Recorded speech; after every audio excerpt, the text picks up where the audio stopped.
Good evening, I'm Ken Bastida. Dana is off tonight. He was murdered and then set on fire while celebrating his birthday.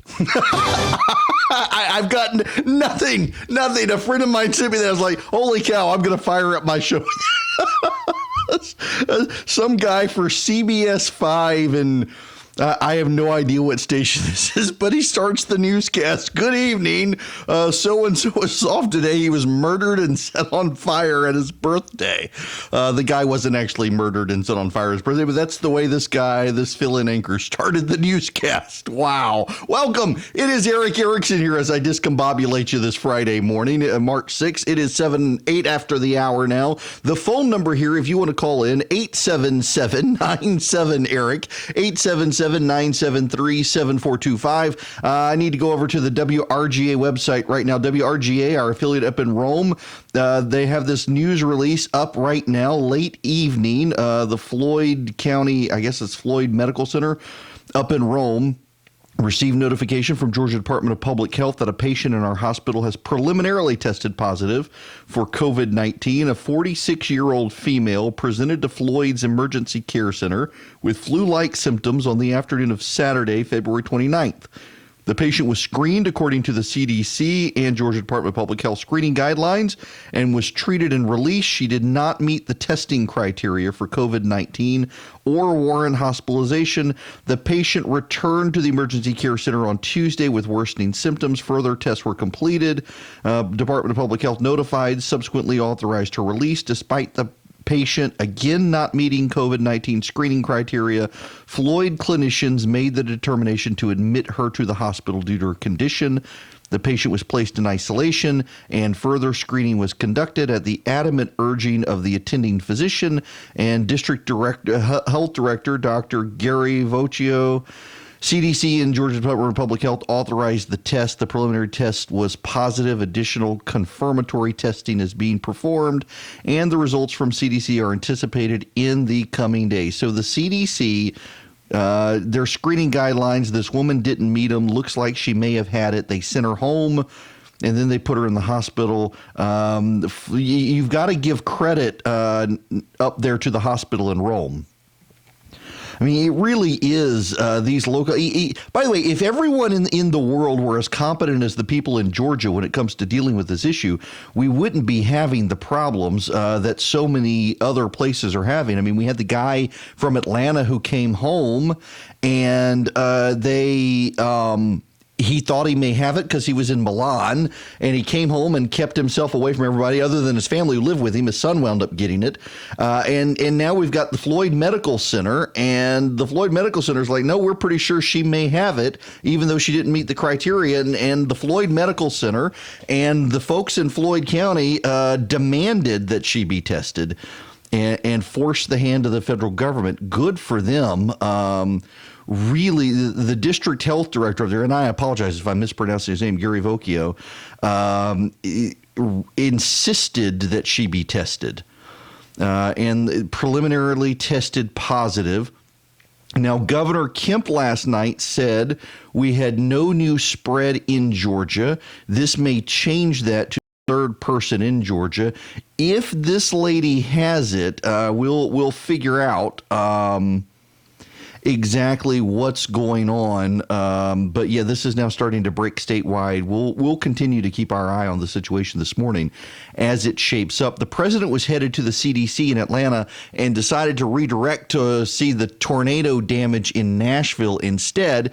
And now the president just a couple of minutes ago was asked and said, or he might have actually tweeted it out, that there was a rumor someone had gotten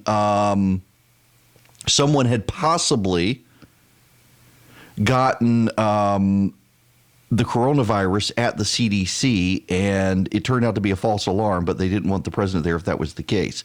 The Seattle mayor, by the way, is now on television, and she's saying that one way to prevent the virus, I love this, is social distancing. We'll get more into the virus later. I don't really want to dwell on it right now, but there is this one funny story. Charlie, my producer, flagged for me last night, and I had to look at it twice and see if this was legit. And it's a parody account, but I know, and he knows. that this is undoubtedly going to be the situation. This is a Gavin Newsom. Gavin Newsom is the left-wing mayor of he was the left-wing mayor of San Francisco. Now he's the left-wing governor of California. He was for a time married to Kimberly Guilfoyle on Fox. They wound up getting a divorce. She moved to New York, and he's gone just hardcore leftist. And so there's a press parody account, and it says, "Today I visited California's unhomed residents to encourage proper hand washing techniques. The governor's office will distribute 178,000 Your Number 2 is My Number 1 t-shirts to vulnerable Californians to remind them that hand washing prevents the spread of COVID-19. Now, listen, it's a parody account. You know, and I know this is going to happen in California. It is only a matter of time. Unhomed residents. Hey, you know, I saw that. I was like, unhomed residents. This can't be a parody. This is what California would do. Nope. One more local thing to be advised of here before I move on. The governor of Georgia has declared a state of emergency for every county south of I-20. Now, listen, I was up in Athens the other day, and it's not that far north of I-20. I don't know what the situation is up in North Georgia. I haven't been up there in several weeks. But here in Middle Georgia, where I am, everything is flooded. I'm looking outside right now, and the clouds, it's very bright outside, and the clouds are very blue. Surely it's going to rain here soon. No, it's nice to see clear skies, and we're supposed to have them until Wednesday before the rain comes back. It's really nice to have clear skies in Georgia. For those of you who are listening who aren't in Georgia, I'm sorry, but we have not seen the sky in about a week, and my wife is beside herself. She wants to get on her motorcycle so bad, and she can't now because the roads are still so wet and it's cold, and she won't ride when it's cold. She's got lung cancer. She don't want to ride when it's cold, and she's not going to ride when it's raining. And we've either had cold or we've had rain. It's supposed to be okay this weekend. There are a bunch of roads in Middle Georgia that have washed out. To give you a sense of this, I've got this WGXA website. That's Fox 24 in Macon. Crisp County, Dodge County, Dooley County, Johnson County, Lawrence County, Irwin County, Monroe County, Toombs County, Wilcox County, Sumter County. All of them have roads that are washing out, and some of them are significant roads. Bridges are washed away, and it is a mess. The rivers have risen so much. In Wilcox County, Highway 112 south, the road's just gone. The bridge is washed away. The pictures out there are staggering, the way that some of these roads are being wiped out because of all the flooding. When I went up to Athens on Wednesday to talk to the college Republicans, we went up you go up Highway 23, past Juliet, you turn, you go through Monticello, and what is it, the Tawaliga River, I think it is, that goes through there. And the river was up to the road. You couldn't really see where the road ended and the river began. It was bad. And driving back after midnight, it was foggy. There were deer everywhere. It was an unpleasant drive home. I'm glad Philip was with me. I'm who runs my web properties for me, because it was a miserable ride with the deer, the fog, and the rain and the water like that. So please be careful out on the roads. There is a state of emergency for every county south of I-20. The reason the governor's doing this is to get these counties more available federal emergency management funds to help them deal with these roads that are washing away out there. Now, let's get into more of the news of the day. And I want to begin here with Rachel Maddow's conversation with Elizabeth Warren as Elizabeth Warren leaves, and the number of people screaming about sexism is on the rise because Elizabeth Warren, the preferred candidate of so many people in the media,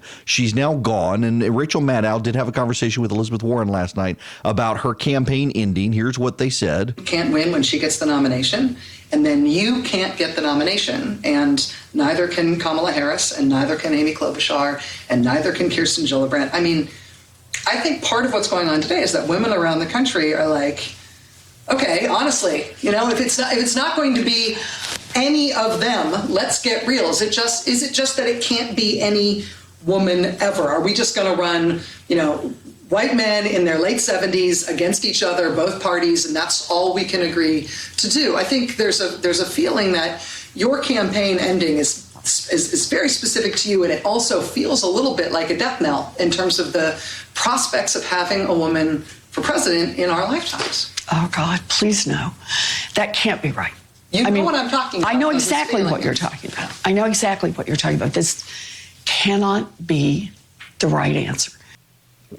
It can't be the right answer. No more women in politics. We're never going to have a female president in our lifetime. And then there's Kamala Harris taking up the ball as well. I spent a lot of time with her on the campaign trail as we were running for president. And I think she is an incredible leader. And I have nothing but praise for her. She's a friend. I will also say, guys, that it is, I think that we all know, and this election cycle in particular has also presented very legitimate questions about the challenges of women running for president of the United States. Why do you say that? Well, it's obvious. Just look at what's happened. Look at what's happened. There are no women currently in this race. You know, I got to tell you, that wasn't about the women being in the race. It was about the women running terrible campaigns. This is such a chicken and egg nonsensical thing. There's this article out here. Let me read you the whining from The Atlantic. America punished Elizabeth Warren for her competence. The country still doesn't know what to make of a woman in politics and beyond who refuses to qualify her success and won't make sandwiches. I made that last part up just to annoy all the right people. In November 2019, as the Democratic presidential candidates prepared for the primaries that had been taking place unofficially for more than a year and that would begin in earnest in February, 538's Claire Malone profiled Pete Buttigieg. In the process, Malone spoke with two women at a Buttigieg event in New Hampshire. One liked Joe Biden, but felt he was too old for the presidency. The other liked Buttigieg without qualification. I feel like he's well positioned, she explained. The country is ready for a more gentle approach. As for Elizabeth Warren, when I hear her talk, I want to slap her, even when I agree with her. A version of that sentiment, women inspiring irrational animus among those with whom she sought as constituents, was a common refrain about the candidate, who announced today that she was suspending her campaign after a poor showing on Super Tuesday. That complaint tends to take on not the substance of Warren's stated positions, but instead the style with which she delivered them. And it has been expressed by pundits as well as voters. Politico in September ran an article featuring quotes from Obama administration officials calling Warren sanctimonious and a narcissist. The Boston Herald ran a story criticizing Warren's self-righteous, abrasive style. The New York Times columnist Bret Stephens in October described Warren as intensely alienating and a know-it-all. Donnie Deutsch, the MSNBC commentator, had dismissed Warren, the person and the candidate, as unlikable and had attributed her failure to ingratiate herself to him as a result, specifically of her high school principal demeanor. This is not a gender thing, Deutsch insisted, perhaps recognizing this complaint might be read as a gender thing. This is just a kind of tone and manner thing. Can I reread you this paragraph real quick in a different way? Let me read you this in a different way. As for Mike Bloomberg, when I hear him talk, I want to punch him even when I agree with him. A version of that sentiment, Bloomberg inspiring irrational animus among those whom he has sought as constituents, was a common refrain about the candidate, who announced today that he is suspending his campaign after a poor showing on Super Tuesday. This complaint tends to take on not the substance of Bloomberg's stated positions, but instead the style with which he delivered them. And it has been expressed by pundits as well as voters. Politico in September ran an article featuring quotes from Obama administration officials calling Bloomberg sanctimonious and a narcissist. The Boston Herald ran a story criticizing Bloomberg's self-righteous, abrasive style. The New York Times columnist Bret Stephens in October described Bloomberg as intensely alienating and a know-it-all. Donnie Deutsch, the MSNBC commentator, has dismissed Bloomberg, the person and the candidate, as unlikable. I said the exact same criticisms about Bloomberg as about Warren, but no one's calling me or anyone else sexist for pointing out that Bloomberg was a narcissist and unlikable, and it was all gross. His entire campaign was gross. They spent a bunch of money on advertisements, but they couldn't actually perform on the campaign trail because every time the guy opened his mouth, you realized he was a jerk. I started to say the a-hole word and caught myself. I'm live on radio. I can't say that. But you know what I mean. He came across that way. He did. So did Elizabeth Warren. And the fact that people will look at the one and not the other and say that one's sexist and this one's not, well, now suddenly it's sexist. Oh, but wait. There's more on this. Trust me. There's a survey out that's going to, particularly if you believe this whole sexism nonsense, there's a survey that's out, and it's going to blow your mind. And I want to tell you about it when we come back. News and in-depth analysis from Erick.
Seven 7425. Yes, you can be on live. Then again, the phone number 877-973-7425. It really does. This sexism argument bothers me a lot because so much of the data shows it's not really sexism. And by the way, it highlights the differences between men and women. Except men and women have something overwhelmingly in common. This is from The Guardian. This is a survey. Almost 90% of people are biased against women, according to a new index that highlights the shocking extent of the global backlash towards gender equality. Meditate on this for a moment. Let me read you again the very first phrase before the comma. Almost 90% of people are biased against women. 90% of people, not men, people. That's right. Almost 90% of people. In other words, men and women are apparently biased against women. Despite progress, and I'm reading from this article, despite progress in closing the equality gap, 91% of men and 86% of women hold at least one bias against women in relation to politics, economics, education, violence, or reproductive rights. The first Gender Social Norm Index analyzed data from 75 countries that collectively are home to more than 80% of the global population. It found that half of people feel men are superior political leaders, and more than 40% believe men make better business executives. Almost a third of men and women think it's acceptable for a man to beat his wife. Sorry, I shouldn't laugh at that, but what? That one caught me off guard. Hey, at least it's a minority. Only a third of people on the planet think it's acceptable. Good Lord. They must have gone into some bizarre countries. Who on earth would think that was acceptable? Nonetheless, the UN Development Program, which published its findings on Thursday, is calling on governments to introduce legislation that address ingrained prejudice. We all know we live in a male-dominated world, but with this report, we were able to put some numbers behind the biases, and the numbers, I consider them shocking. What our report shows is a pattern that repeats itself again and again. Big progress in more basic areas of participation and empowerment, but when we get to more empowering areas, we seem to be hitting a wall. The figures are based on two sets of data collected from almost 100 countries through the World Values Survey, which examines changing attitudes in almost 100 countries and how they impact on social and political life. The figures cover periods from 2005 to 2009 and 2010 to 2014, the latest year for which there's data. Of the 75 countries studied, there were only 6 in which a majority of people held no bias towards women. But while more than 50% of people in Andorra, Australia, the Netherlands, New Zealand, Norway, and Sweden were free from gender prejudice, even here the pattern was not one of unmitigated progress. Sweden, for example, was one of several countries in which the percentage of people who held at least one bias increased over the 9 years. More than half the people in the UK and the US held at least one bias. Good grief. By the way, you should know, and I think this is important, that this is a garbage survey, the way they're going about it. But what does it tell us? What does it tell us? That you've got men and women, roughly 90% of men and 90% of women have views on women 30. That the political elite consider sexist. If 90% of women have a view and the political elite consider that view sexist, isn't that the political elite who are sexist when 90% of women say otherwise and the political elite tell them they're wrong? I guess that's kind of sexism. This is where all of this stuff leads.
An executive decision.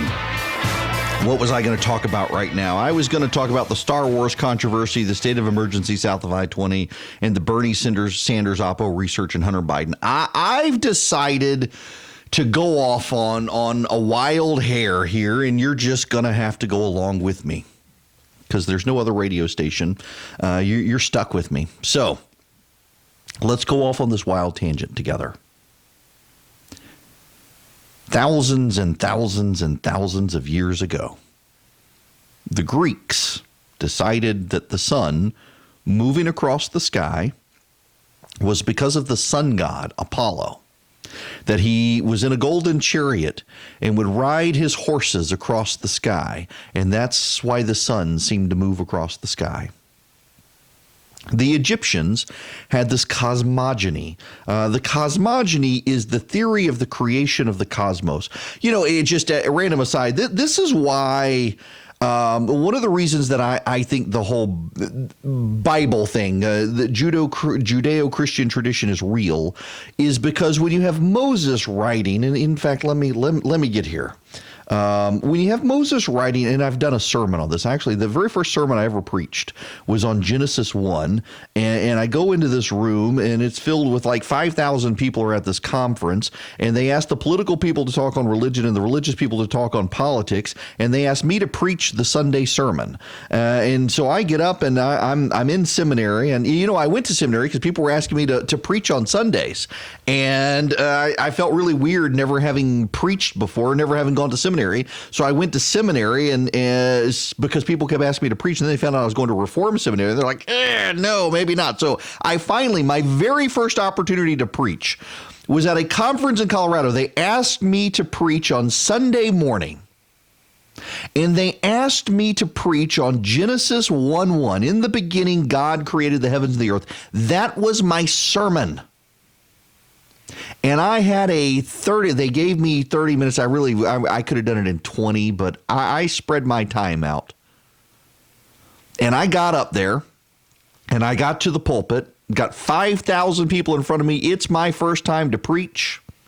And who should sit down right? And you know, the way the spotlights work, you can't see out into the crowd. That's why everybody says, oh, you must be an extrovert. You like large crowds. No, I am a total introvert. I am here talking to hundreds of thousands of people right now on the radio, and I see nothing but the four walls of my office. I can talk. I'm essentially talking to myself. And when I'm talking to a large crowd, the spotlight's on me, and I can't actually see the people. You can see about the front row. And there aren't a lot of people in the front row because they're all Baptists who come to these things, and they all sit in the back, and they leave the front row for the visitors. And well, who should come sit right down? I mean, in front of me. Those of you watching on live on social media. I got the pulpit here. I got my sermon in front of me, and just down from the pulpit, I can look down and see the first row and the reserved seats and who should sit down right. I mean, my eye to his eye, John MacArthur. I had my John MacArthur study Bible with me on stage. I kid you not, my 30-minute sermon on Genesis 1:1 was about 8 minutes long. Now, MacArthur and I have a mutual friend. In fact, our mutual friend is one of my professors in seminary, and I had introduced myself to MacArthur earlier. I knew he was going to be there. He just wasn't supposed to be there in front of me. He was in the back visiting. No, he came and listened. And so he texted a friend of mine, my seminary professor, who he's friends with, and he said, hey, your boy did a great job, but he spoke too fast. I wanted to be off that stage as quick as I possibly could. Anyway, it was without form and void, and darkness over the face of the deep. The Spirit of God was hovering over the face of the water, and God said, let there be light. And there was light, and God saw the light was good, and God separated the light from the darkness. You've heard all of this. And then where do we get?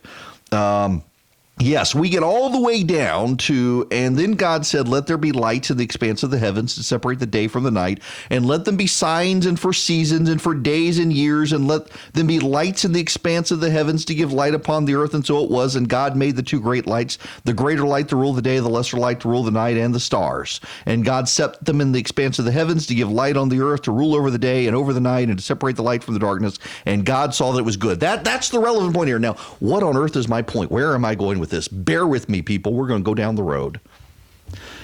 So if you are Jewish or Christian or Muslim, you believe, I mean, basically 5 billion people on planet Earth believe Moses wrote this. Now, there are academic scholars of biblical criticism who say, no, this came much later, except we now know from just really the last 10 years from archaeological data, going back to the kingdom of Israel before the exile, that they had Genesis before the exile. There's this prevailing theory in academia that really has been upended in the last 10 years that really you didn't get the Pentateuch, the Torah, you didn't get the first 5 books of the Bible until you got off into the exile and people started writing these things and they attributed it to Moses. No, we actually know now from archaeological evidence, really confirmed in the last 10 years, not found but confirmed, that the Jewish people before the exile had Genesis. And even then they attributed it to Moses. And what makes this so profound here, again, is verse 14 of Genesis 1.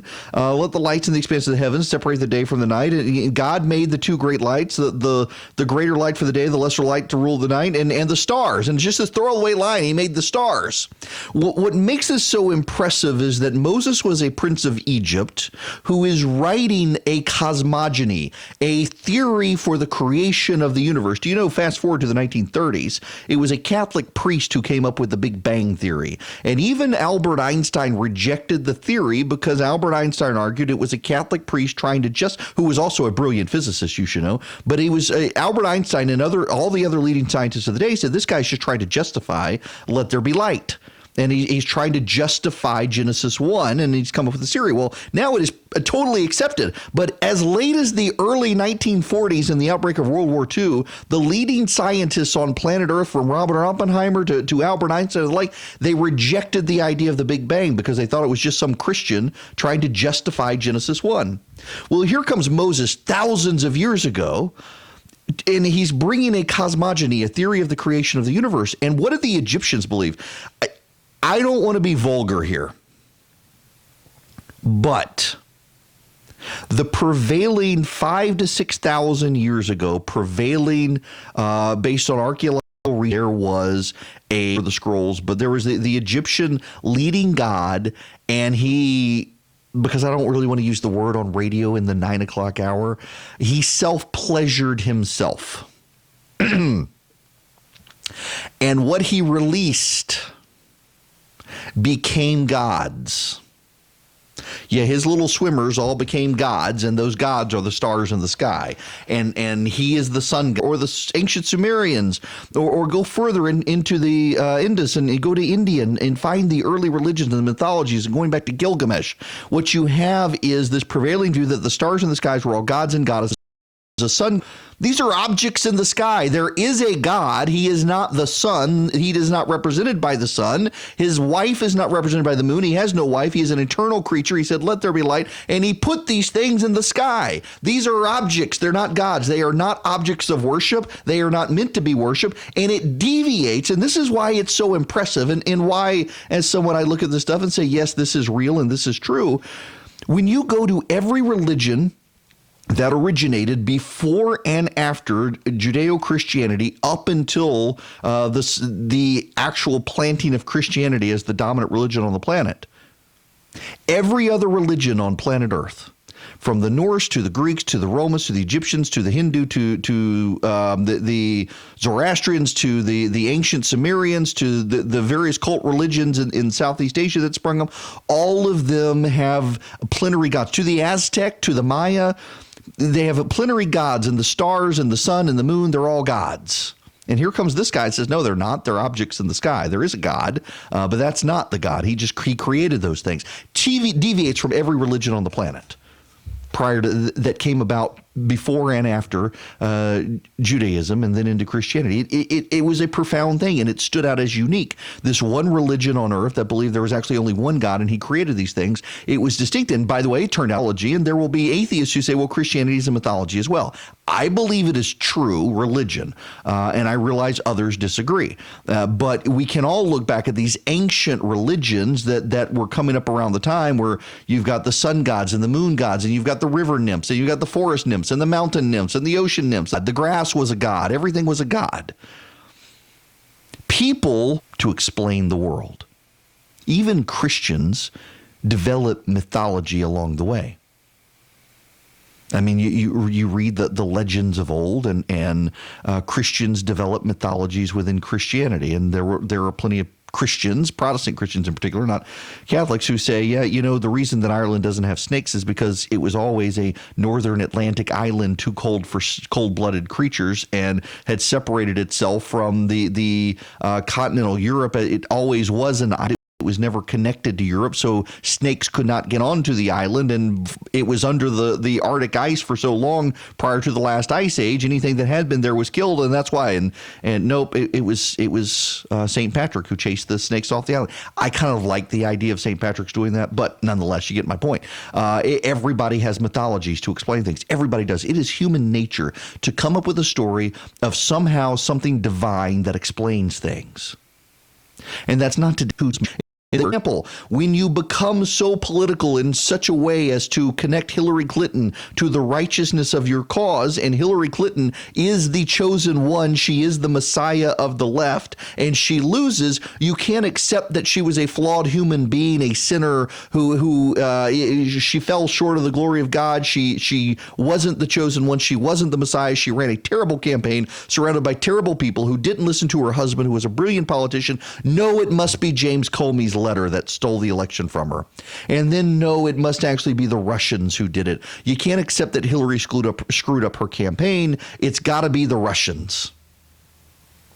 The mythologies that explained Apollo flying across the sky on a chariot moving the sun are the same mythologies that explain the Russians stole the election. And now this time, we have new mythology coming up. According to the elite of the United Nations, 9 out of 10 people have sexist views, including 90% of women have sexist views. 90% of women have views negative of women. It must therefore be that the women are sexist, the women are self-hating. And that explains why Elizabeth Warren lost. It can't be she wasn't unlikable, because you would never say that a man was unlikable, never mind that yesterday you said Mike Bloomberg was unlikable. No, it only applies to women. It is a mythology that allows these people to sleep well at night. They have traded politics for religion. Belief, and one of the core beliefs now, intrinsic and progressive secularist religion, is that all people are sinners. Unless you embrace the progressive ideology. With Christianity, all people are sinners and they're saved by the grace of God, and you're never not a sinner. You struggle with sin your whole life. With the left, you can always advance into progressivism and completely be forgiven and give up your sins. And the problem is with progressivism, and this is why it becomes so dangerous globally as a phenomenon, and so many millions of people get killed by progressive ideologies, socialist ideologies, is because with progressivism, you can repent, but you're still going to die so long as there are sinners corrupting the gene pool, and we have to eliminate the sinners. In the West right now, what it is censorship. We have to shut them all up and make them go away. Eventually, it always ends badly for the people who disagree with progressivism around the planet. In other countries, whether it's the Soviet Union or else, they would be sent to the gulag or just disappeared. Same in Cuba as well. All of these people who couldn't get down with the progressive ideology in those places. But it is because these people create for themselves mythologies to sleep well at night, to explain the world around them, because they cannot accept truth. They cannot accept fact that, for example, Hillary Clinton was a terrible politician or Elizabeth Warren was a terrible politician. So they must create the mythology to explain the world that deviates from reality. The entire world for thousands of years to explain reality believed that there were gods moving the sun across the sky. And here comes Moses and says, no, actually there is a God, but that's not a God. That's just an object in the sky. And they were so upset with them. And then, we're all special. And so the entire universe revolves around us. And here comes Galileo and says, no, actually, we're on a planet orbiting the sun. And even then the Christians had bought into some mythology. No, we can't have that. No. Everybody does that. Every people does that, including progressive activists doing that, telling us that the entire planet is sexist. Even the women hate women. And it's all their fault. It's not actually the fault of the candidates who can't get elected because they're unpleasant, terrible, unlikable people. No, you must be sexist to believe that so that I can sleep well at night. Well connected and well respected.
just as a UN survey that 90% of women hold views that the United Nations has described are sexist. By the way, do you want to know one of the views that is considered sexist? You're not going to be surprised by it. You may not think of it off the top of your head, but you won't be surprised. Yeah, abortion rights. If you're not in favor of abortion rights, you're sexist. A majority of women around the world, and it is not 80 to 90%, but it is about 60% of women around the world consider themselves to be pro-life, not pro-abortion. And that's a sexist view, according to the United Nations. If you're a woman who believes that all life is sacred and we should not be ripping children limb from limb in the mother's womb, then you're considered a sexist. You are bad on women's rights. And if we've gotten to that point, it's not really sexism. The word has lost power. But, you know, I do believe innate in all of us there is, maybe I shouldn't go there, but I am. There is the weaknesses of one complement the strengths and weaknesses of another. Men and women have different skill sets. Men and women are inherently different. Men and women are different creatures. They think differently, largely. They process things differently. They handle life differently. One is stronger than the other physically. One is stronger than the other, perhaps emotionally. One is kinder. One is more gentle. One is better at raising children. And this is one of the whole devolving crazy aspects of Western society now, is that we believe moms and dads are totally interchangeable. No, you talk to a child who does not have a good relationship with their father, and you will realize that fathers are important. Talk to it as a whole home, a mom and a dad together. They're not interchangeable. And there are so many studies now. You know, this is dangerous ground to tread, I realize here. But there are increasing we're 30. Finding same-sex households, raising children, and increasingly there continues to be data out there that suggests even that is not the same as a heterosexual two-parent nuclear household, that there is greater stability in the two-parent heterosexual nuclear household for kids. And yet the left is just adamant you can't say those things, and any research that says it is wrong, and it is a by faith mythological belief.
Hello there, it is Erick Erickson here, the Erick Erickson Show across the state of Georgia. The phone number, if you want to join in with me this morning on the phone, 877-97-ERIC, 877-973-7425. Do you want the bad news now?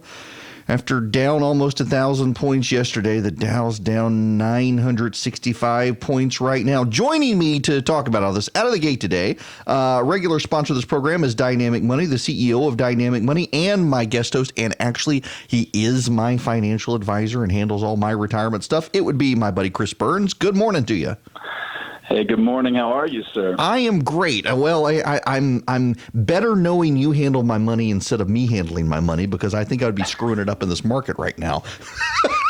Well, there's a lot of reactivity, right? Like a lot of people, a lot of clients have called, but even beyond that, a lot more folks who just have questions. And I think that overall uncertainty that a lot of individuals listening to the show have right now is the same exact uncertainty that's driving these market losses. It's not necessarily that we have a very clear picture of where this is going. It's really the opposite, and that's why we see these kind of drops, is that as uncertainty is growing, the market responds by fleeing to safety, and then you see these big drops in stocks. That's not abnormal, but it's scary.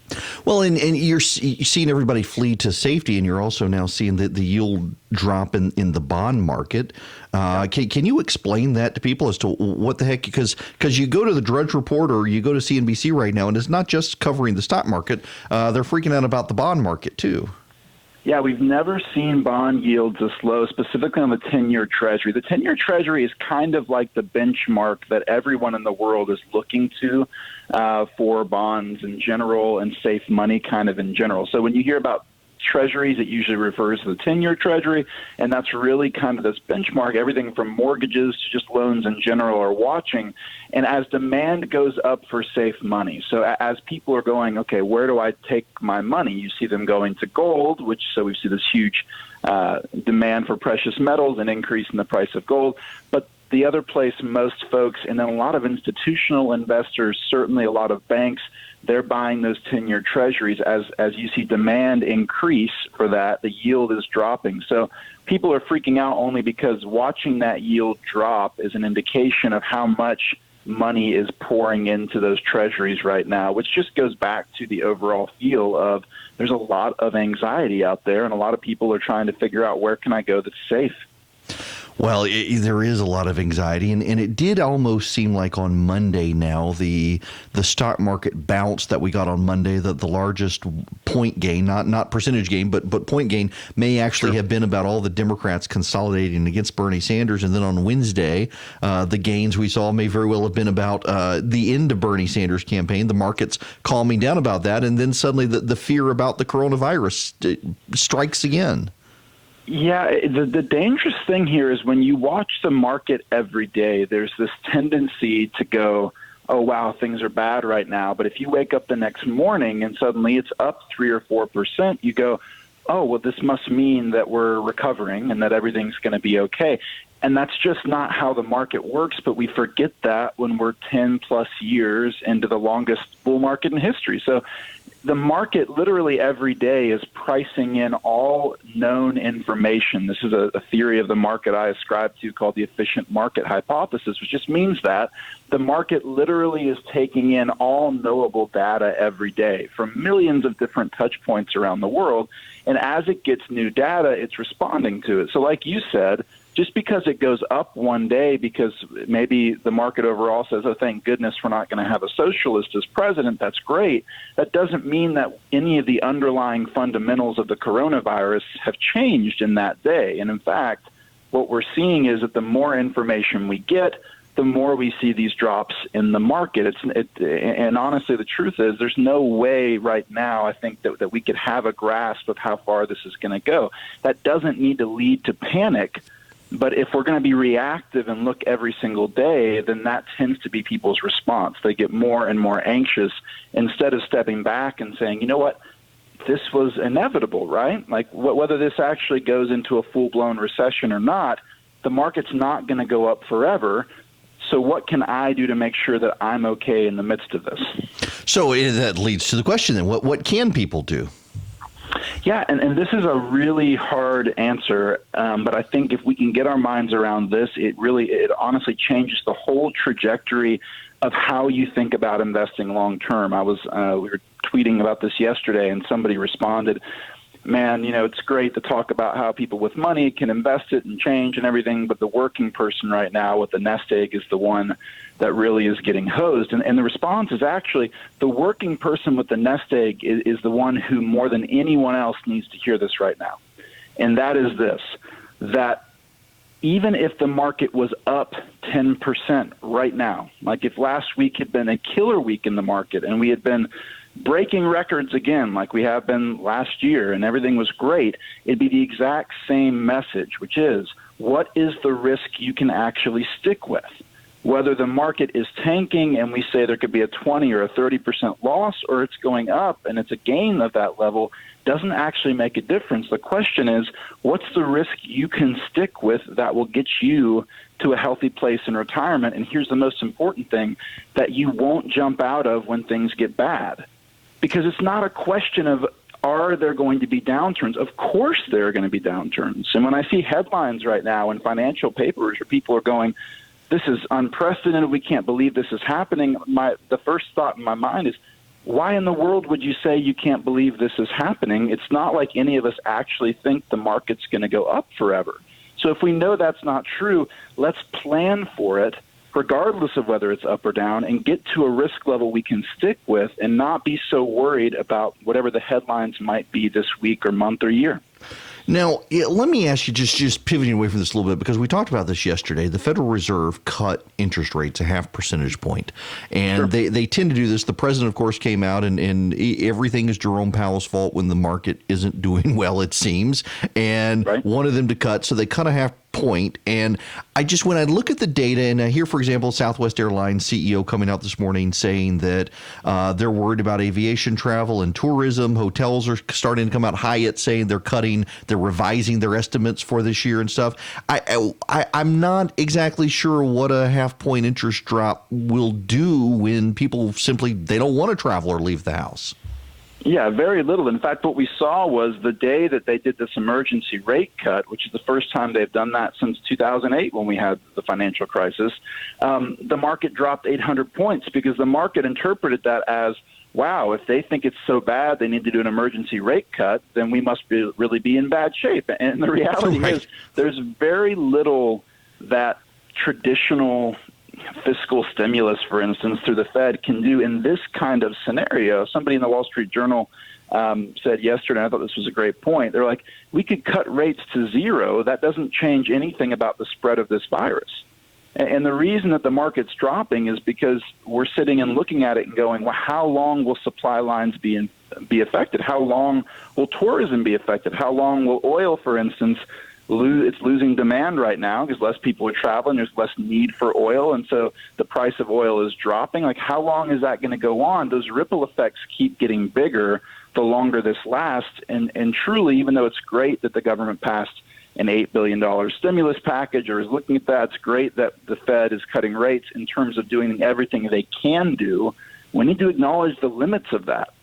And this just goes back to the bigger issue of politicians need to be super careful about saying, hey, we can make the difference here, because it's great when things are good to say, hey, look, the market's up.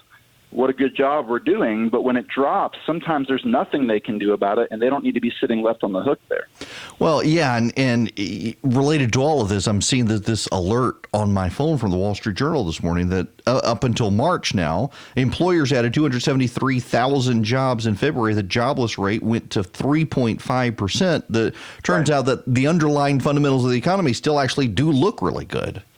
Yeah, and the hard part about that is that most of those numbers were recorded. Most of the job numbers were recorded before the coronavirus really became the issue that we see it as now. And so a lot of folks are looking and going, wow, the underlying fundamentals have been really solid, but what are they going to look like the next round of numbers that we see? Right. Like, what's the impact on manufacturing?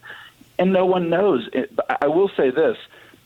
Even the Oxford Economics, for instance, one of the best-known research groups on this, has looked and said, even in a worst-case scenario, they don't see the economic impact of this going past this year kind of a thing. So I think, again, people can take a deep breath and go, there's a lot of good underlying growth. But the reality is, because if this keeps going, we have to just kind of own for a minute, yeah, it's going to impact all of these things that we've seen with forward momentum and felt so good about. So back to me as an individual, what can I do? Well, I can make sure my risk is in line. I can make sure that I can stick with it. And then I have to look at my overall planning and saying, am I in a place where I'm ready for whatever this may lead to? And a lot of folks right now, it's a wake-up call to say, I've never done the planning to be ready for this kind of a thing. Well, now, this is a perfect segue into letting you do some self-promotion, because, folks, Chris actually is my wife's and my financial advisor. He actually does handle our retirement for us and 401k and helping us get a budget, and it's what Dynamic Money does. So if people wanted to find out more of how they could get in touch with you, Chris, and with Dynamic Money, what do they do? Yeah, just go to dynamicmoney.com. There's a button at the top, schedule a free consultation.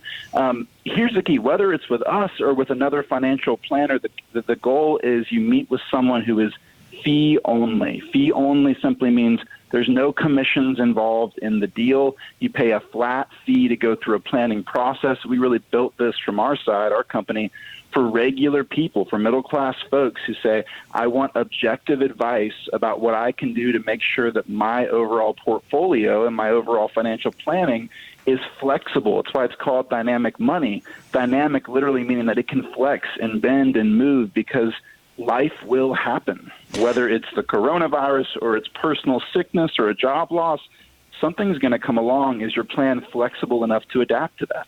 Well, and I can attest for the fact that Chris and Dynamic Money have never charged me a commission. It was just a flat fee. My wife and I went through it before he even became a sponsor to the show. So we didn't do it because he's sponsoring the show. We actually did it and developed a friendship. And the only thing he's ever tried to sell me on are some really awful movie takes. Now, some fantastic movie takes. Yeah. And by the way, the worst news coming out of yesterday from you was that they're postponing the Bond film. I know. Yeah. They can't get people in the theaters in China, and they're expecting that. Now, one more question for you, because, and again, this is a little bit of self-promotion I want to do for you, but I know we got a lot of people listening, and we got a lot of people who are not just employees, but employers. They got 401ks, and they've got employees who are freaking out right now about their 401ks, and I know this is something you guys are willing to do, is go in, if an employer wants you to come into their company and try to educate employees on what the deal is with 401ks and calm them down. And just, if you would talk about that, with employers having 401ks and pushing people to get into 401ks, and maybe they do need someone to come in and say, here's what you do, and don't panic. Yeah, but most companies, not all, the vast majority of companies, you need to fill this out and get it back to us, and that's it. And that's the number one tool that we're relying on for retirement. And so what we've found is when we can go into a company, we're not even necessarily selling the 401k or anything like that, just going in to be able to educate and say to employees, here's how you utilize this, here's how it fits into the bigger picture. Not only do employees get happier, and because of that, they make better decisions, they put more money in their 401ks, they're in a better place. Employers, it's a benefit because they see their employees engaging more, and employers are often audited by the government to say, are you doing a good job with your 401k? More participation is good all the way around. So we see this overall benefit both to employees, but also to the employer, that they know they're offering something as a real valuable asset to their employees. So I just can't think, again, there's not enough folks right now stepping in and saying, how do you truly utilize this tool to the best of your ability? Because it is the primary driver of your retirement, and we love to be able to walk in and help employees understand that. Well, you're certainly helping me with mine, and I can't thank you enough. Chris Burns, Dynamic Money, I appreciate you stopping by. Hey, thanks, Eric. I appreciate it. Absolutely. If you want to find out more, seriously, go to dynamicmoney.com, and they are my financial advisor. They were before, all of that stuff. It's not one of those things where we cut a deal because he's advertising and he's doing it and I'm talking him up. No, he actually really we did, but also family to mind. In fact, that's the only thing that Dynamic Money sells is peace of mind. You're not going to get charged a commission. It is fee only, and they give you straightforward advice. Essentially, think of them as primary care physicians, where they get your mortgage guy, your finance guy, your investment guy, your They'll come in by FaceTime, Skype, whatever, but highly do recommend him. And he's just such a great resource here. And man, he's become a dear friend as well. I really do like his opinion on it.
The phone number here is 877-973-7425. Lee and Roswell, welcome to the program. Hey there. How you doing, Eric? Good. How are you? Good. So I really enjoyed hearing Dynamic Money Update, and recently I was able to convince my wife earning Thursday with Apple and Google, and it's just so that I can have a little bit of flexibility there. What do you think about that? I mean, we have a 401k, but we're not going to retire in 10 years. I'm glad you said that. So Chris Burns and Dynamic Money, they handle all my retirement and stuff, but I've actually got a buddy of mine, John Lindvig. He's been a friend of mine for years, and I've always sent some money to him. He has his own little financial company, and he buys stocks for me, and I love it. I send money to this account, and he just buys stock that he thinks I'll like, and I actually called him last week when Apple was down something like 30 some points, and I said, dude, buy Apple. All my electronics are Apple. I love Apple. Please buy some Apple. And he's like, I was actually about to. I had some money in the account. And listen, it's going to go back up. You buy a stock like Apple today that is, let's see, I'm going to look at it right now for both of us, Lee, and neither of us are going to. I convinced her that it was at a 10% discount on the day we bought it. Right, and so it's down 5 points right now. It was down the other day over 25, 30 points when I bought it, and so I did. Now, listen, I'm not a stock guy. I'm not going to give people financial advice here, but at the same time, and Lee, thanks for the phone call. I mean, the stocks are going to rebound. Put your money in, like Chris says, and this was his advice to me. I'm 44. I can withstand a lot of risk. I'm not going to retire for 20 some odd years. If that, I'm never going to retire. But the reality is, at some point, I'm going to want some of that retirement money out. But I can handle maybe not as much risk as I could at 25, but I certainly can handle more risk than if I was 55. And so I'm buying stocks, but also putting in mutual funds and putting in my 401k and diversifying a portfolio. But listen, I have a personal philosophy when it comes to buying stock that if there's a product or service that I use and I like the company, I'm probably going to go out and buy stock. So I mean, my laptop here, my phone, my watch, my monitors, everything here is Apple. I like Apple. It's a good stock. It's a good company. So I bought Apple stock. I don't like using Facebook, but I know a lot of the people at Facebook. It's a good company. I bought some Facebook stock. I use Bank of America, so I've got Bank of America stock. I fly Delta a lot, so I got Delta stock. My kids go to McDonald's a lot. I have McDonald's stock. It's stuff like this. These companies aren't going to go out of business, and I'm willing to, because I'm a regular user of them, invest in those companies. I will tell you. Maybe I shouldn't say this, but I've gone out west so much to give speeches lately, and good Lord, the legalization of marijuana is insane. And I keep thinking maybe I need to research and start buying these stocks and just invest in the sins of other people. You know, there's all this research out there that you invest in so-called sin stocks, and they tend to do very well because everybody's a sinner. So why am I not profiting off the sins of others? But you can't actually buy those. You got to go to Canada to buy that stuff, and I'm not going to do that. But it's just, I mean, use whatever you use. I mean, if you want to buy individual stocks, do that. But typically, use your 401k and hire somebody like Chris to manage it.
News and analysis.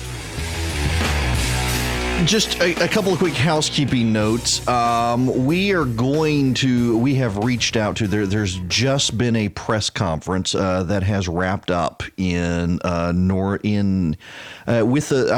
think it's in Rome. I don't want to get the precise location right, but certainly with the folks up in Rome, with the situation at Floyd Medical Center. If you're just tuning in, there is now a confirmed case of coronavirus in Rome. It is a lady. She went to the hospital at the end of February and had symptoms. They told her it was the flu and sent her home. She came back and the doctors became concerned as her symptoms worsened. And it was the Floyd Medical Center and the healthcare professionals there with Floyd County who demanded the CDC test this lady for coronavirus. And it turns out it was positive. She's in isolation now. But of course, along the way, people came into contact with her. So Tony McIntosh at our affiliate WRGA is going to be joining us at the top of the hour to bring us up to speed on what's happening with that situation in Rome. Yesterday, the governor held a press conference right at 4 o'clock saying there were still only those 2 cases in Rome, or 2 cases in Fulton County. There's now a 3rd case. And again, I am totally, I outline all the stuff I want to talk about. And inevitably, it never really makes it through. And well, we'll get to all the stuff I want to talk about. Hopefully, I'll talk fast. I can do that. But I'm going to be a little bit repetitive here. And by the way, I am happy. It is Friday, and we kind of lighten the burden on you getting through. If there's something you want to talk about that I haven't talked about, today's your day to do it. We'll treat it like Rush's Open Line Friday. It is 877-973-7425. Let you steer the conversation a little bit on a Friday. But let me just tell you, why the concern? Because, whenever something happens, whether it's with the stock market or with employment and the economy and politics, with a virus spreading around the world, a conventional wisdom tends to settle. And then after conventional wisdom has settled, contrarians come in, and the contrarians will have you know that everything you know is wrong. And the contrarians will insist that things are not the way conventional wisdom says it is. And so right now we've got conventional that bad. You need to know a couple of things about this, and I'm pulling up the Johns Hopkins University chart, and the reason I'm doing it, I want to give you the update here. We've now crossed 100,000 confirmed cases around the world, and this is notable here to give you a sense of what's going on in the United States. In the United States, we yesterday, 2 days ago. Now let me break this. Actually, walk you back. On Monday when I started, there were 98 cases. When we got into Super Tuesday, there were 105 cases. On Wednesday, there were 116 cases. On Thursday, there were 150 some odd cases. And now in the United States, we have 234 cases. It's gone up every day I've been on air. It's Senegal. The map literally just updated. There are now 4 confirmed cases in the African country of Senegal. So that now updates the map. We refreshed the map. And what do we have? Do we have Rome?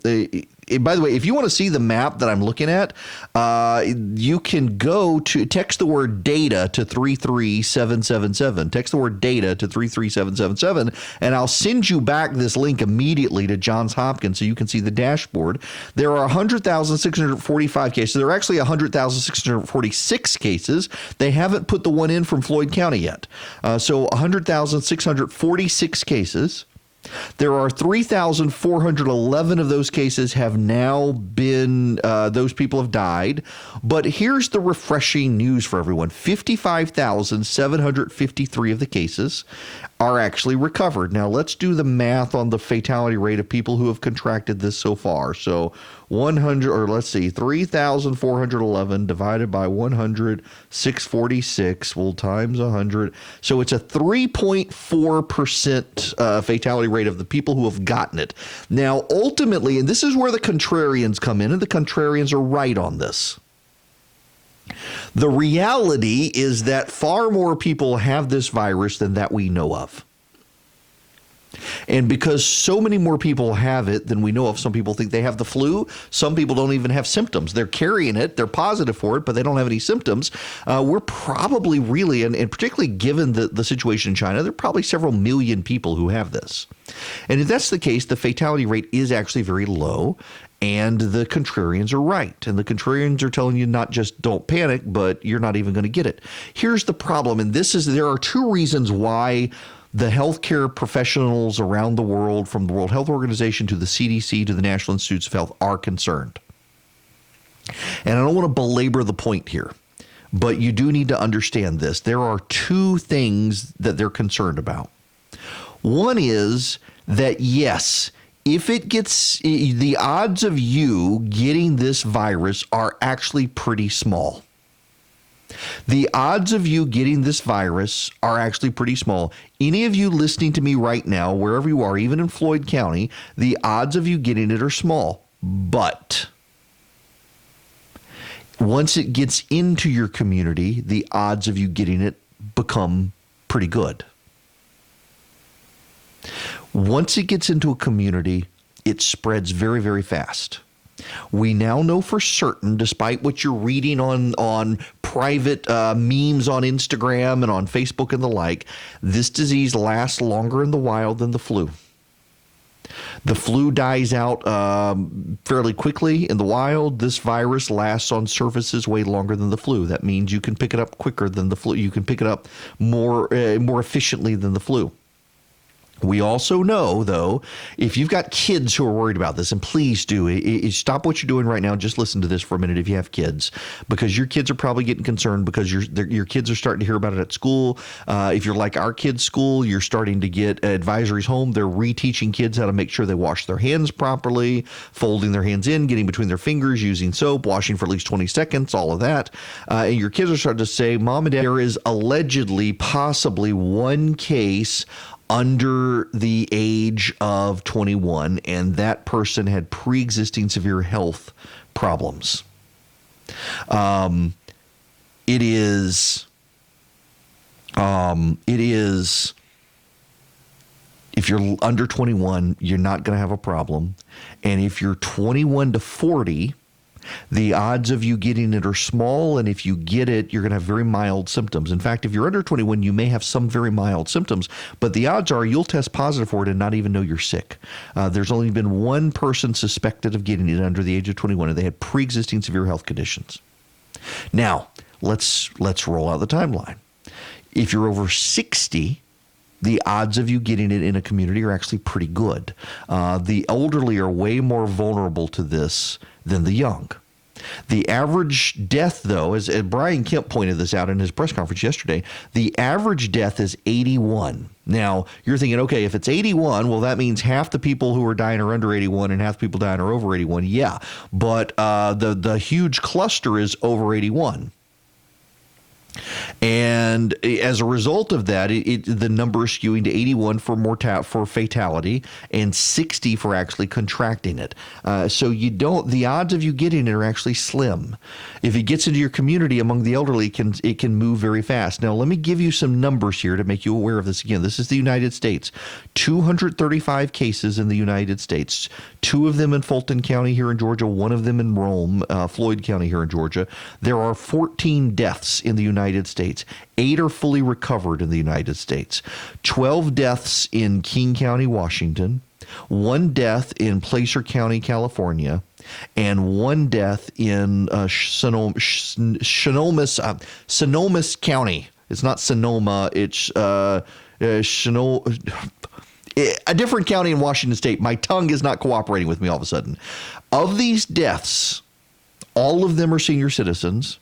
And of the 12 in King County, they're all in nursing homes in King County. There's no middle-aged person or younger who's dying of this disease. There's no reason to panic, but the markets, of course, are panicking. There's a plague ship.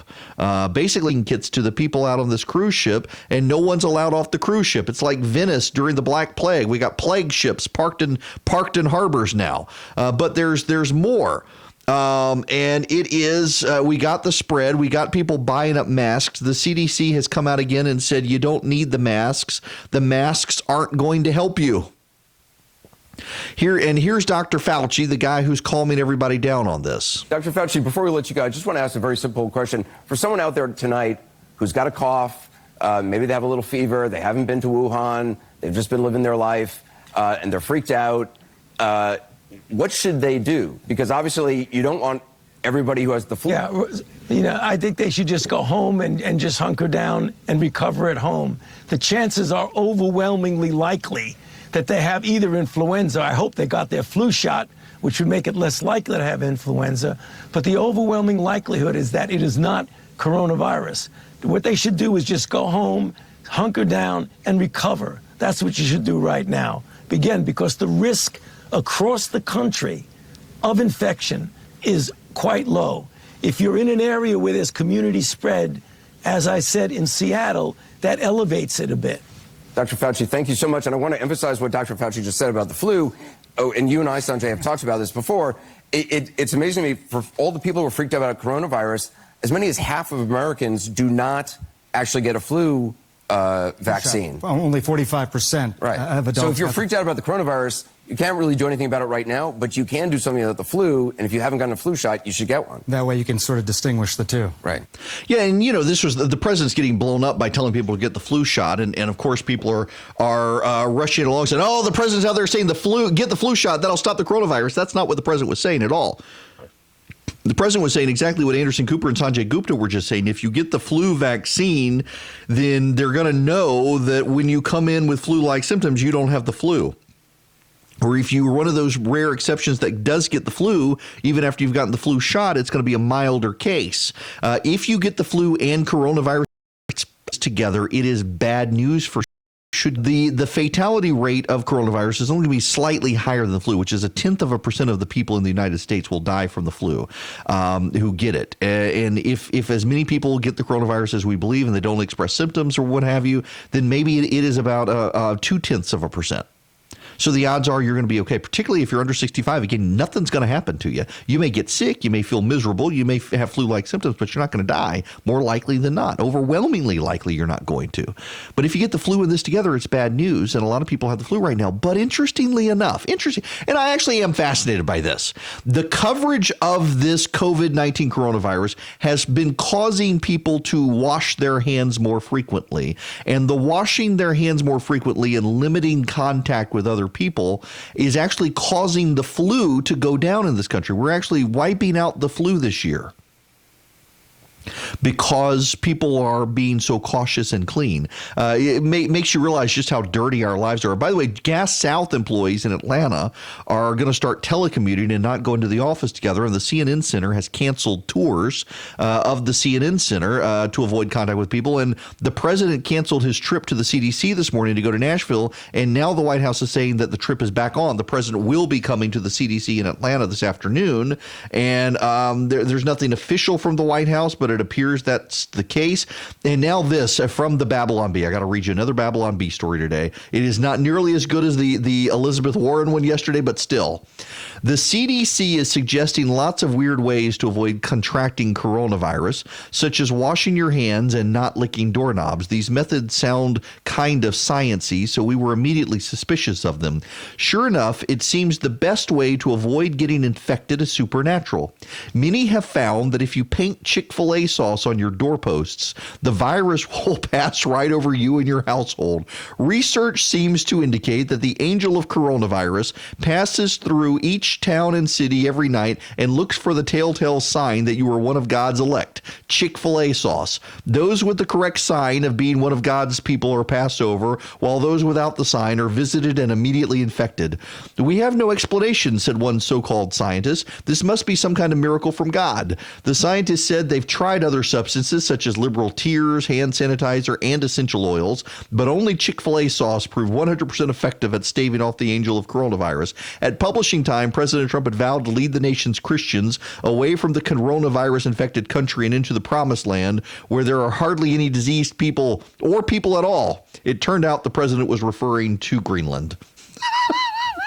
We still need to invade Greenland. Honest news and conservative views.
Eric. That's 877-973-7425. Coming up at the top of the hour, we are going to get an update from Tony McIntosh, who's with our affiliate WRGA up in Rome, about what's happening with the coronavirus situation in Floyd County, Georgia.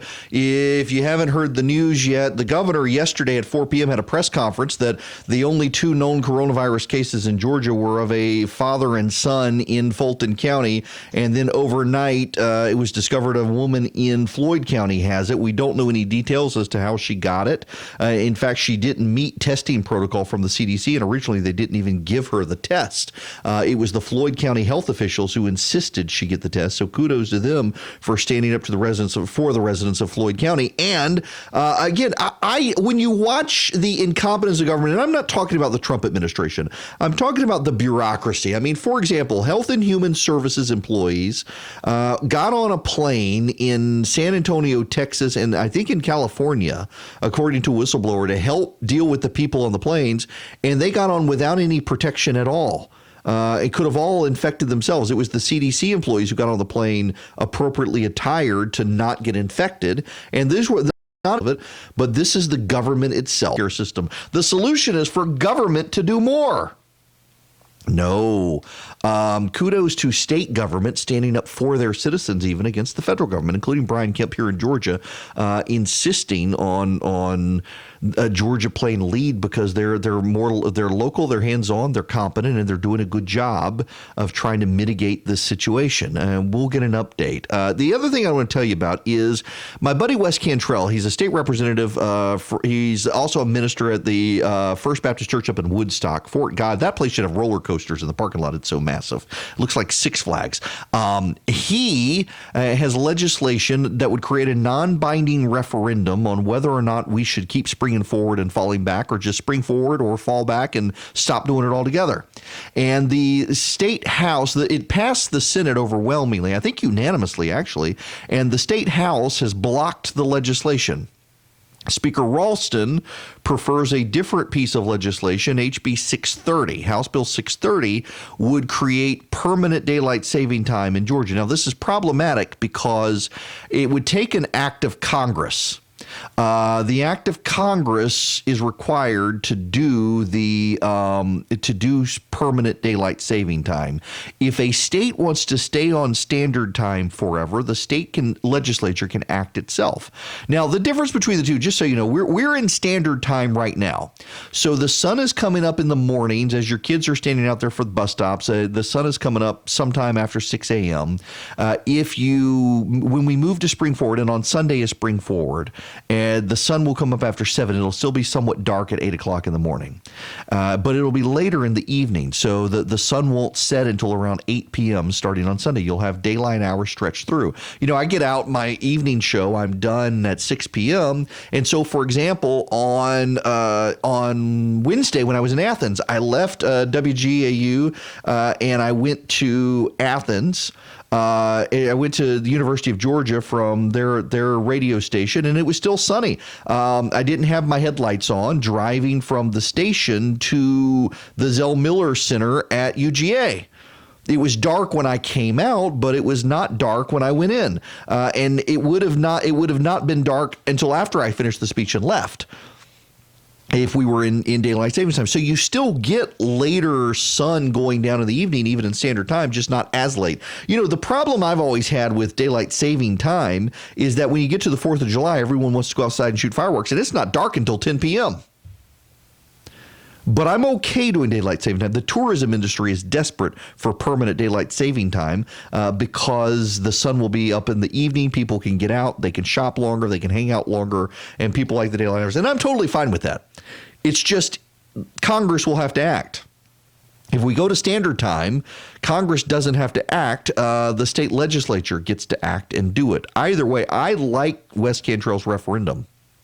And I hope that the House will change its mind. And again, if House Bill 630 is passed, then nothing actually changes. They got to wait on Congress to do something. And Congress is not going to act because Congress is a bunch more. You would think Joe Biden and Donald Trump in a moment of unity could get together and say, you know what, let's stop the time change nonsense. It didn't actually, they did it before World War I and then they stopped it. And after World War II, during World War II, they brought it back. But it's not something that's been a permanent in this country. We could do away with it again. Some states have gotten away with it, and I wish we would get away with it now. Let's just either fall back or spring forward.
Hello and welcome. It is Erick Erickson here, the Erick Erickson Show across the state of Georgia. The phone number, you want to be a part of the program, 877. Today it looks like we have our third case of coronavirus in Georgia, this time in Floyd County. And joining me by phone from up there at our affiliate WRGA, Tony McIntosh.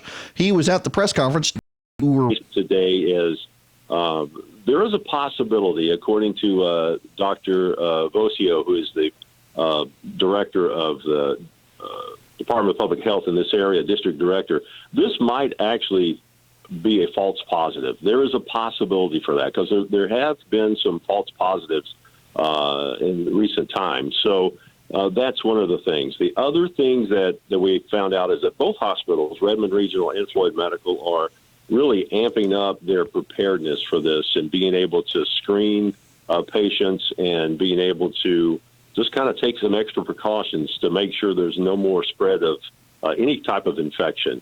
And first responders are being better equipped to see and understand, you know, when someone calls 911 and someone's got a respiratory problem, immediately they think possibly this could be a COVID-19 case, and so they take all the precautions they can and are able to do a preliminary screening and then contact the there was a lot of good information, still a lot of questions, though, and that is understandable because initially this young lady did not have any of the symptoms, did not have any of the criteria, such as traveling abroad, that have been in other cases. So it's still a little bit of a mystery here. Well, and you know, I'm glad you said that because that was going to be my next question is my criteria. She had not come into contact with anyone known to have it. She hadn't been abroad, which those are the big factors here. And I guess good for them to be cautious. On Tuesday, and they've a very, if it is positive, where did it come from? How did she contract it? And are there others out there? So this whole virus, this whole flu type virus, coronavirus, is still a major mystery. And we're still trying to, that she had returned back from a trip from Washington just by our news director to news right there. Well, there you go. Well, listen, Tony, yeah, and until that, I'm really sure yet. All right, Tony, thank you very much for stopping by from WRGA up in Rome, our affiliate there. Really appreciate the work they're doing, staying on top of the story. Their website, by the way, if you want to get more news, you can go to their website, find out their website right now. Why that guy looks like he's got a face for radio. WRGAnews.com is it. They've got that story there. They're keeping it up to date. Results for the patient in Floyd County. Department of Health has asked CDC to expedite processing for an official determination. To prevent misinformation, we encourage Georgians to rely on the CDC, the Department of Public Health in Rome. That is why the update for the Johns Hopkins website has not actually changed now. We do not have a confirmed case. It could be a false positive, and they're doing that. Now, if you have any questions for me here about anything today, 877-97-ERIC, 877-973 state. Those two congressional seats are open. And in the north, the 14th congressional district out of the Floyd County area is Tom Graves, and in the northeast corner of the state, Georgia. If you want to be on the ballot in Georgia, the part of Forsyth County area. Let me read you here. You got Renee Unterman, Mark Gonzalez, Zachary Kinnemore, Republican, Brenda Lopez Romer, Democrat, Dan Wilson, Republican, Eugene Yu, Republican, Rashid Malik, Democrat, and Lynn Homrich, Republican. In the 9th Congressional District, this is Doug Collins' seat. He's vacating it to run for the Senate.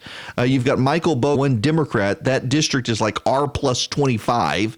The Democrat does not have a shot. And then qualify for that, the rest are Republicans. You've got John Barge, Ben Bullock, Kevin Cook, Clayton Fuller, John Cohen, Bill Dale. He's the one Democrat in that race. Whoever wins the Republican primary in the 9th and the 14th is going to be the Republican, both of them. It's going to be interesting to see. Now, let me get to the phones here. 877-97-ERIC, 877-973-7425. Wilton and Macon, you're going to be next. Very well. Hi there. Of local journalism, correct? Yes. Certainly, at least in the state of Georgia. Mm-hmm. Macon, our town, is number 324 when it comes to the amount of the daily expose as to why that's the case, or what can be done, or what are we doing to correct it. And I just think that now, like you said, what's going on? I mean, like a hard-hitting thing, like 60 Minutes is going on. What's being done to correct it? Instead of, getting national stories, by the time they come out, I read them 24 hours previously online. Used to have a very large local staff that covered sports, local crime, local politics, around someone to refer a story to, and didn't recognize any of the names. And for those of you, this is somewhat of an esoteric conversation. Wilton, thanks, brilliant university, wonderful people there, and they've got this collaborative center for journalism, and they've partnered with the local Mercer. Whether it's Barry up in Rome or it's Middle Georgia, what is it? Georgia College and State University, or Middle Georgia, or whether it's Valdosta State, has become such leaders and economic engines in the community. It is these colleges and universities that become economic drivers, because a lot of people will go to those colleges and universities, get a good education, and stay in the local community. Augusta, because they got the medical college in Augusta. It used to be the Medical College of Georgia, and they changed the name, which was stupid, but nonetheless. You go over there, a buddy of mine is over there. It's like a dentist on every corner. We get out of school and we like Augusta and we stay. Same in Macon with the law school. Good lawyers in Macon stay in business. There are so many lawyers in Macon, and a lot of them have diversified now. And you got people, they own real estate and whatnot, and their day job is technically a lawyer. There are lawyers everywhere in Macon but they become economic engines and economic drivers, and then the local communities begin to rely on them for everything, like economic development in the Middle Georgia area. You come to Macon and you go to the downtown Macon area. Mercer University in Macon is not single-handedly, but largely responsible. There, you'd go out at night and be serenaded by gunshots, and to some degree you still are in parts of it, but not nearly as bad. You go downtown and Mercer, it's incredible what they've done. And so you get to this point where the collapse of local newspapers, and suddenly you're like, hey, GA in Athens, or Barry in Rome, or Georgia Southern in Statesboro, or Mercer, for example, in my area, that there are a group of business owners who want to get together and start a nonprofit and start a newspaper, or buy the current newspaper from owns and a driver in your community, starts doing a lot for the community, economic revitalization in communities and the like, then suddenly you start saying, hey, why don't you all do this as well? At some point, the economic driver in the community can only do so much to drive the economy, and other people have to start doing some of the heavy lifting as well, and people don't want to. They want to be subsidized by that economic driver, and that economic driver ultimately only has a limited pot of funds like anyone else. Which reminds me, speaking of education, I want to actually get out of politics per se when we come back and talk about the story in the Atlantic about Purdue University. All of us here should pay attention to this, and there is a political tie-in with the education agenda. Want to be on the show? Call Eric.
And we'll get there. This is just a short segment here, and I want to spend a few minutes on that story. And there is actually some other Georgia news. On the Loeffler Collins race, the president canceled his trip to Atlanta instead to go visit tornadoes in Nashville. We now know that the real reason the trip was canceled to the CDC is that there was a report that someone at the CDC may have contracted coronavirus.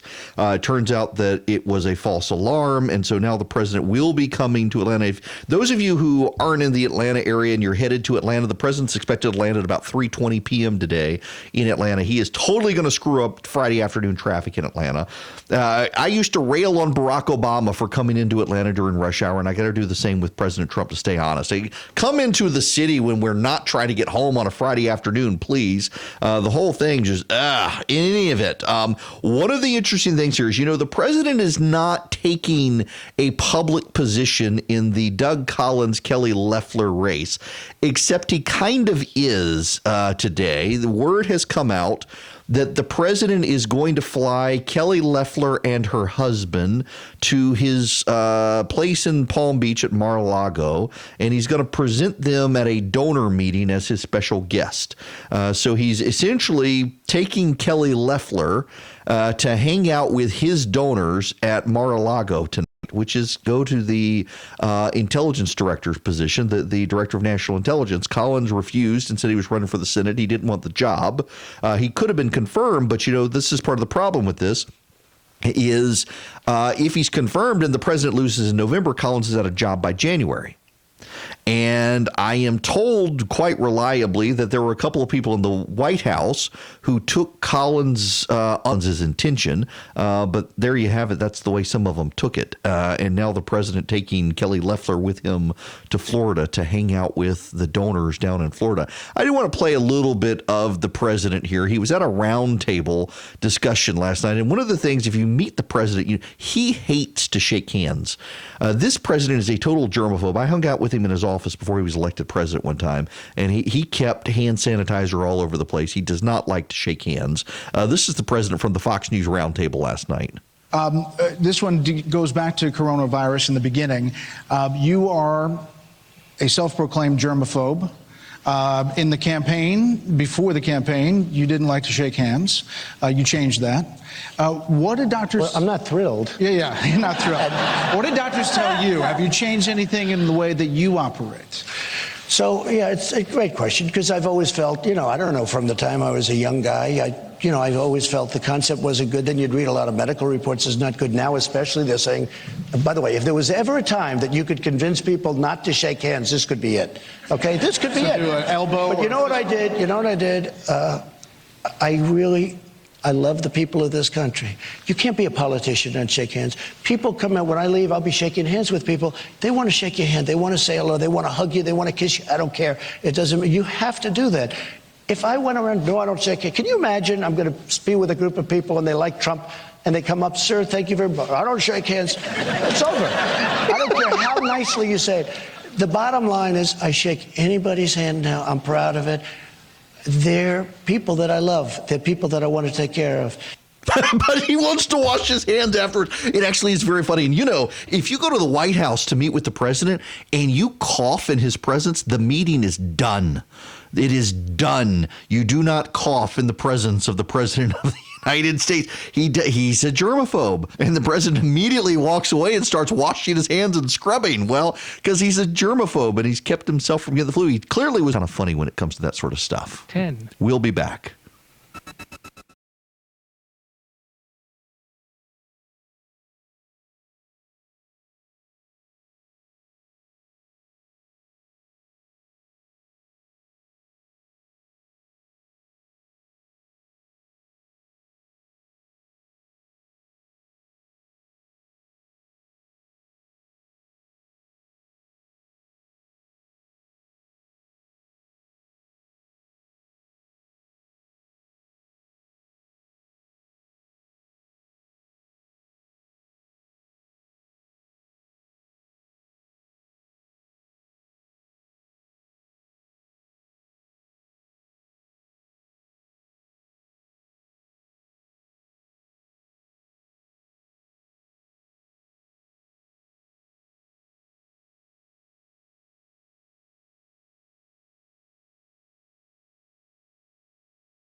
The phone number here is of Texas. Eric Perry and his wife Anita are good friends are in Texas history, and by the end of his tenure had been able to large positions because of the way they were structured that resisted his influence and resisted his picks. And one of those was the university system in Texas that had a lot of lifelong careerists, and it was way more political than most of the entities that involve politics. But the governor wanted a $10,000 a year college degree from state universities in Texas. And people lost their minds over it. Bureaucrats and educators flipped out at the idea that Texas could offer a degree that was $10,000. And Perry's concern was that college tuition has gone up way more than the cost of inflation. And in so doing, they have priced a lot of poor and middle-class kids out of college unless those kids get long-term debilitating financial assistance. And just full disclosure here. So I went to Mercer University in Macon. I actually had a scholarship to go to Duke. And my mom wanted me to go check out Mercer because at the time, scholarship from my graduating high school class. Got the largest academic scholarship in my school period. Didn't like it. I mean, I love Duke. Don't get me wrong. It's a beautiful area. But man, the people there was a bunch of Yankees who wanted me to know that I needed them. They didn't need me. They were just rude and inconsiderate. And at Mercer, were just, you tell people you went to Duke, everybody knows Duke. And I got a lot of friends who went to Duke. But I went to Mercer. It was a lot of fun. I had a lot of fun on campus and then went to law school at Mercer. And I am still, though I had scholarships for undergrad, I did not for law school. And I had to put everything on to have a job your first year in law school. They actively discourage you from having one. And so I had to get loans enough to not just be in class and go to class, but also to live. The only place I applied to go to law school, I was working for Congressman Chambliss at the time. He was going to run for the Senate. I was on his campaign staff. I didn't want to leave. Mercer was the only, if I didn't go to Mercer for law school, I wasn't going to go to law school. And they let me in. I got no scholarship. And I am to this day, I have not practiced law since 2006. I still pay $475 a month on my law school loans and will do so for another 13 years. Yeah. Great value. Education in this country. Daniel, President Revo, the government bureaucrats come to budget and played you. Daniels left won his reelection in the president of Purdue University, a state raising tuition. Now, you need another. Mitch Daniels plays golf, uses his gardening glove to play golf. I do believe actually someone has finally bought of Purdue University, and now here's the thing with Mitch Daniels, office overlooking the postcard perfect quad, that number. One day I was looking at one of those college guys and they said it's not a mistake. I said, yes, it is. Believe me, I know. I have a special and price it at $10.02. $10,902. We're doing well, making a little profit. And I thought, okay, that's all I need is self-deprecation and a sense of consequences. The college affordability crisis has become a staple of from 2007 to more than 19,000 as an economic sector so consumed by $5 trillion, more than all credit card debt held in the United States to finance their education. The average undergrads leave school without $2. They increased in it's an impressive thing is possible. That I'm looking at is at the university 7-day meal plan. That's $4,036,450. If you're a non-resident, $120. That's not bad. On the fly. What does it have to say? To $9,925. Let's compare residents. And at Purdue Purdue has also struck book deal. If you go to Purdue, your books and supplies are going to be your books and supply to it. So your totals are $82 at the university. And notes for academic institutions. And there's a prestige factor as well. Now, $50,282. Compare that to UGA, $8, slightly higher. That's the freshman. Certainly you can go to the University of Georgia. But I still think you look at what Purdue is, everything they can to keep costs down. Board, everything else is more expensive. And I wonder progressives than left-wing populists and deal with. Listen, as the cost of consequences for the continued escalation of tuition, as it becomes a bigger and bigger burden and more people have to rely on state schools, Brian Kemp, to make tech at the baseline tuition rate like that, maybe just the governor to find an angle on an issue that no one's more affordable in Georgia than it already is. Analysis.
So I'm a Star Wars fan.